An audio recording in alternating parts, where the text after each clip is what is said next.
3 astuces pour te faire voler toute ta crypto-monnaie. Premièrement, c'est de ne pas installer sur les sites de crypto-monnaie un 2FA. Qu'est-ce que c'est le 2FA? Ça veut dire 2 facteurs d'authentification. Il y a le mail et le mot de passe, mais souvent on vous demande aussi de valider votre connexion à un compte au travers d'un SMS ou d'un code qui est généré automatiquement. Ce code à usage unique est temporaire, il va être valide par exemple pendant 1 minute et il faut le rentrer au bon moment. Et ça, c'est insupportable pour les personnes qui veulent voler votre compte. Car sur internet, si vous avez le même mot de passe partout, on peut vous le voler facilement et ensuite aller sur plein d'autres sites où vous êtes inscrit. Mais par contre, pour vous voler le SMS ou le code qui va vous être envoyé et qui va durer pendant 1 minute dans votre boîte mail ou sur votre téléphone, ça va être quelque chose de très compliqué. Moi, je vous recommande d'installer Google Authenticator qui vous permet de sécuriser vos plateformes et d'avoir des codes qui sont générés automatiquement et qui disparaissent toutes les minutes ou toutes les 30 secondes, je crois. C'est un peu embêtant au début, mais faites-le, ça vous sauvera la vie. Autre élément important, ne donnez jamais votre mot de passe à quelqu'un. C'est bête, mais des fois on reçoit des mails ou des SMS où on nous dit qu'il faut par exemple réinitialiser notre compte ou qu'on a besoin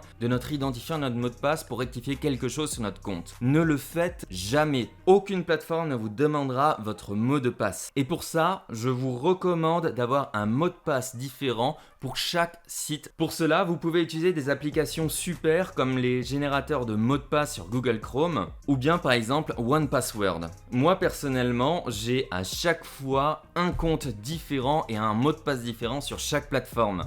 Et je vous garantis que les mots de passe, ils font une sacrée taille et ils sont quasiment indevinables. Et pour terminer, pour tous ceux qui utilisent l'application MetaMask, attention aux sites auxquels vous allez vous connecter. Vérifiez bien toujours dans la barre d'adresse que les sites où vous vous connectez sont les bons. Si c'est un .com, généralement, ça va être le bon site. Mais si maintenant vous connectez sur un site qui va être un .es, un .mint, un .autre chose, méfiez-vous, ce n'est peut-être pas le site officiel et c'est sûrement une réplique. Cherchez toujours le site officiel et ne vous connectez pas sur les autres. C'est le cas pour les connexions sur des sites normaux avec des mots de passe ou bien même avec MetaMask. Et sachez que sur MetaMask, vous pouvez révoquer toutes les connexions qui ont été faites. Je vous laisse chercher révoquer accès MetaMask sur internet. Voilà, et n'oubliez jamais, vaut mieux être trop prudent, surtout dans la crypto-monnaie. Bonne journée, ciao!